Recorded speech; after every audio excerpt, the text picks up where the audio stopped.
Hello दोस्तों, welcome to my YouTube channel Miss Jainam. आज हम पढ़ने जा रहे हैं गैस्ट्राइटिस और गैस्ट्रोएंटेराइटिस, जो कि एक गैस्ट्रोइंटेस्टाइनल डिसऑर्डर होता है। यह जीएनएम सेकंड ईयर के मेडिकल सर्जिकल नर्सिंग फर्स्ट का टॉपिक है। इसमें हम सबसे पहले पढ़ेंगे introduction. Gastritis only direct affects the stomach. जो गैस्ट्राइटिक होता है वो डायरेक्ट अफेक्ट करता है स्टमक को, while gastroenteritis affects both the stomach and intestine। जबकि जो गैस्ट्रोएंटेराइटिस होता है वो स्टमक और इंटेस्टाइन दोनों को अफेक्ट करता है। Both are inflammatory disorders of GI mucosa.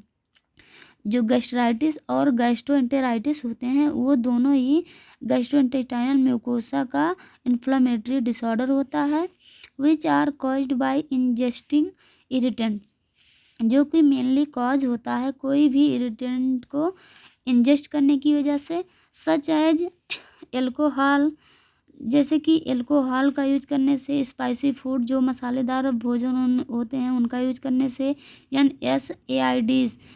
AIDS जो NSAID होता है वो नॉन स्टेरॉइड इन्फ्लामेटरी ड्रग्स होते हैं, इनका बहुत ज़्यादा यूज करने की वजह से, या फिर स्टेरॉइड का यूज करने से, and sometimes by stress and bacterial viral infection. और कभी कभी कोई पर्सन बहुत ज़्यादा स्ट्रेस ले लेता है या फिर बैक्टीरियल या वायरल इन्फेक्शन की वजह से जो गैस्ट्राइटिस या फिर गैस्ट्रोएंटेराइटिस होता है वो मेनली कॉज होता है। उसके बाद हम पढ़ेंगे डेफिनेशन। इसमें हम सबसे पहले पढ़ते हैं gastroenteritis, an inflammation of intestine and gastric mucosa is known as gastroenteritis. अगर हमारे इंटेस्टाइन या फिर गैस्ट्रिक म्यूकोसा में कोई इन्फ्लामेशन हो जाता है जिसको हम गैस्ट्रोएंटेराइटिस कहते हैं। नेक्स्ट है gastritis, it is an inflammation of mucous membrane of stomach.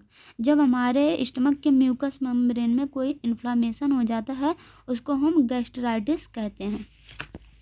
क्या क्या कॉजेस होते हैं गैस्ट्राइटिस या फिर गैस्ट्रोएंटेराइटिस के, वो पढ़ेंगे हम। सबसे पहला है bacterial infection.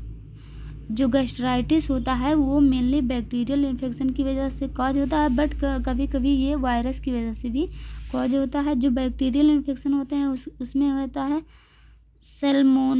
सेल्मोनीला Shigella E coli. ये जो बैक्टीरिया होते हैं उनकी वजह से मेनली गैस्ट्रोएंटेराइटिस या फिर गैस्ट्राइटिस कॉज होता है। उसके बाद है एक्सेसिव इनटेक ऑफ एल्कोहल। अगर कोई पर्सन बहुत ज़्यादा एल्कोहल का यूज कर रहा है तो उसकी वजह से जो स्टमक की म्यूकस मेम्ब्रेन होती है, म्यूकस लाइनिंग होती है, उसके जो सेल्स होते हैं वो डैमेज हो जाते हैं और वहाँ पे इन्फेक्शन कॉज हो जाता है। Excessive use of NSAID drug.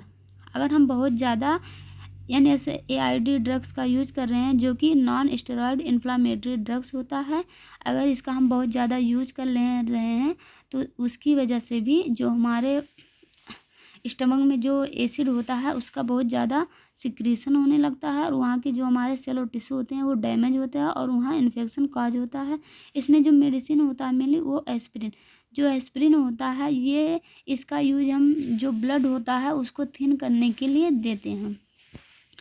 उसके बाद है excessive intake of spicy food.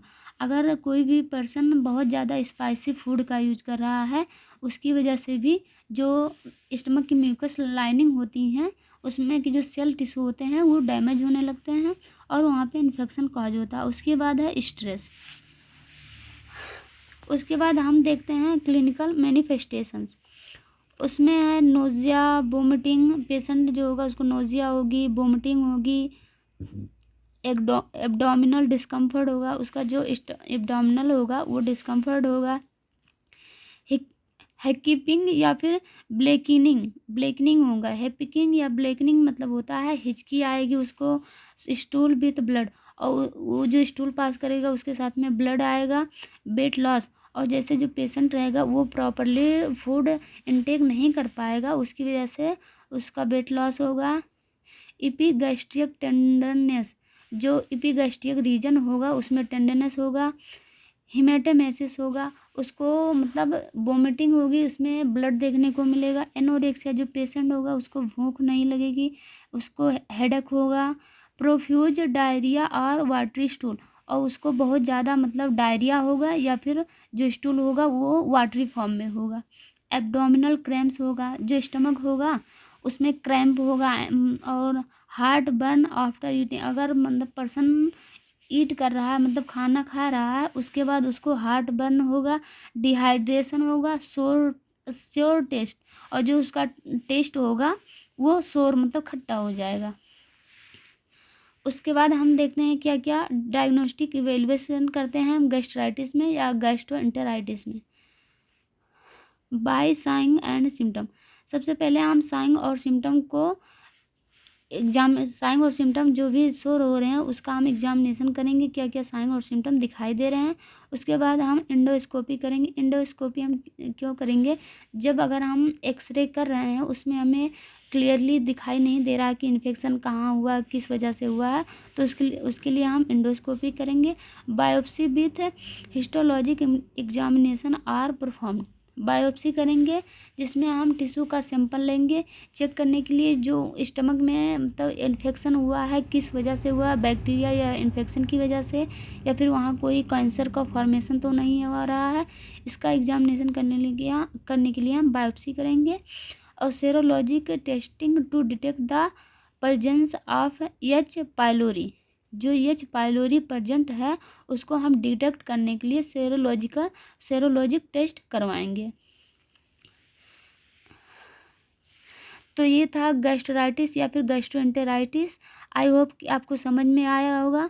Next part में हम पढ़ेंगे इसका मैनेजमेंट, और इसका नर्सिंग मैनेजमेंट पढ़ेंगे, मेडिकल मैनेजमेंट, और इसका नर्सिंग डायग्नोसिस पढ़ेंगे। Thank you guys for watching video. I hope आपको समझ में आया होगा। अगर समझ में आया होगा तो वीडियो को लाइक शेयर एंड सब्सक्राइब करें।